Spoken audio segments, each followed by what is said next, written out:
Apakah yang ingar-bingar dalam politik yang membuat bising dan menggerakkan hati, yang membuat kita percaya dan tidak percaya?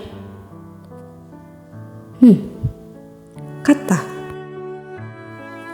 pidato, debat, janji, dusta, iklan, spanduk, poster, Twitter, Facebook, pesan WA, dan tulisan ini semua dibangun dengan kata, dalam kata, dari kata. Penyair Subagio Sastrowardoyo menulis, asal mula adalah kata, jagat tersusun dari kata. Di balik itu hanya ruang kosong dan angin pagi. Bait ini tak berangkat dari Twitter. Ia datang dari kalimat Injil yang terkenal itu. Pada mulanya adalah kata. Kata dalam kalimat itu konon terjemahan dari logos. Apa makna logos tampaknya jauh dari yang lazim kita pahami sebagai sekadar kata. Sebab jika kita percaya bahwa asal mula adalah kata, bagaimana dengan Tuhan yang diakui sebagai asal yang paling asal, awal yang paling awal? Sejak Yohanes menuliskan kalimat Injil itu, beratus-ratus tafsir telah ditulis. Ada yang menerjemahkan bahwa kata atau firman sama dengan Tuhan. Keduanya tak terpisahkan. Tapi saya tak yakin saya sanggup mempersoalkannya di sini. Yang jelas, Sajak Subagio memperluas pengertian dan daya kekuatan kata sejauh-jauhnya. Kita takut pada momok karena kata. Kita cinta kepada bumi karena kata. Kita percaya kepada Tuhan karena kata. Nasib terperangkap dalam kata. Mungkin benar, kita mengenal diri, mengenal dunia dan yang bukan dunia sejak kita dengar ibu kita memanggil kita nak atau sayang. Sejak kita mendengar dongeng kancil dan kuntilanak. Sejak kita mengaji atau membaca doa sebelum makan. Sejak itu bahasa membentuk kita. Tidak hanya dalam perilaku sosial, tapi juga dalam dunia kita yang paling private. Dunia tempat kita berkata-kata dalam hati, merenung atau melamun. Pada gilirannya, kita mengikuti bahasa, bukan bahasa yang mengikuti kita. Saya bukan subjek yang dalam berbicara sepenuhnya menentukan. Membaca Sajak Subagio seperti membaca kembali Heidegger. Begitu perkasanya kata, hingga yang kita ucapkan hanya mengikuti bahasa terus-menerus. Di sprite, bahasa itulah yang berbicara.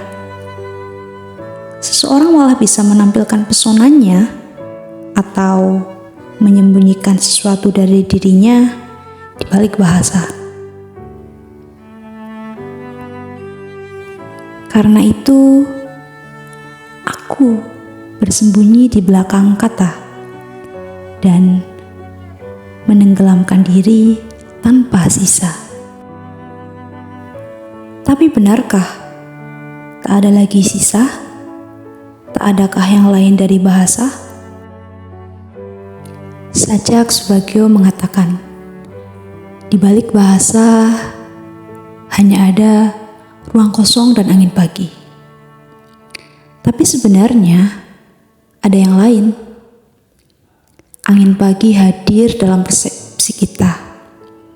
Terdengar desaunya oleh kuping kita. menyentuh kulit kita, mengusap rambut kita, dan keheningan hadir karena telinga kita menangkap sesuatu yang semula ada dan kemudian tak ada. Dengan kata lain, di luar bahasa, sebelum bahasa, ada panca indera, ada tubuh. Ada sebuah sajak subagio yang lain yang saya hafal, yakni begini bunyinya. Baik diam dan merasakan keramahan pada tangan yang menjabat dan mata merindu.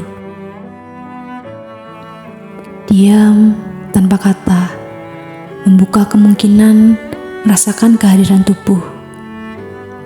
Tangan berjabat, mata menatap kangen. Semua itu pengalaman konkret yang tak diwakili kata-kata. Kita tahu, dalam hidup ada hal-hal yang tak dapat dan tak perlu diwujudkan secara verbal.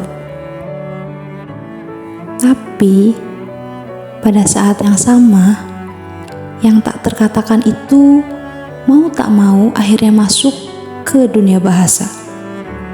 Meskipun tak akan utuh, apalagi dalam pengalaman religius. Dengan kata lain, dalam kehidupan religius yang non-verbal itu pun kita tak bisa meninggalkan bahasa dan tubuh. Bahkan dalam bertapa dan bersemedi, dalam puasa dan sholat, tubuh adalah unsur yang selalu hadir, baik untuk dikendalikan maupun untuk digerakkan sebagai unsur penting dalam ritual. Dalam Alsos Part Zarathustra, Nietzsche menggambarkan tubuh yang sering ditampik ajaran-ajaran agama seperti oleh kalangan Calvinis dan Wahabi sebagai kehidupan yang tak mudah disederhanakan. Tubuh adalah sebuah kecerdasan amat besar, sebuah kemajemukan dengan satu makna, satu perang dan damai, satu kawanan ternak dan gembala. Dari tubuh yang kompleks itu, bahasa datang. Ia muncul bukan dari ego yang tak berjasad, bunyi kata yang menentukan artinya, dibentuk bibir, lidah, dan gigi. Agaknya kita perlu ingat itu. Bahasa dan tubuh membentuk komunikasi dengan kehadiran yang lengkap, dengan renggut dan senyum, dengan bunyi konsonan dan vokal dari mulut. Kita sering kelupaan ini di zaman ketika kata-kata bergerak di dunia maya. Kita pernah menyangka internet seperti bahasa akan mempermudah hubungan antar manusia. Kini dalam proses politik digital, justru sebaliknya yang terjadi. Orang berhimpun untuk memuja atau membenci tanpa tubuh mereka yang kompleks dan nisbi, yang memungkinkan, dalam tanda kutip, tangan menjabat dan mata merindu.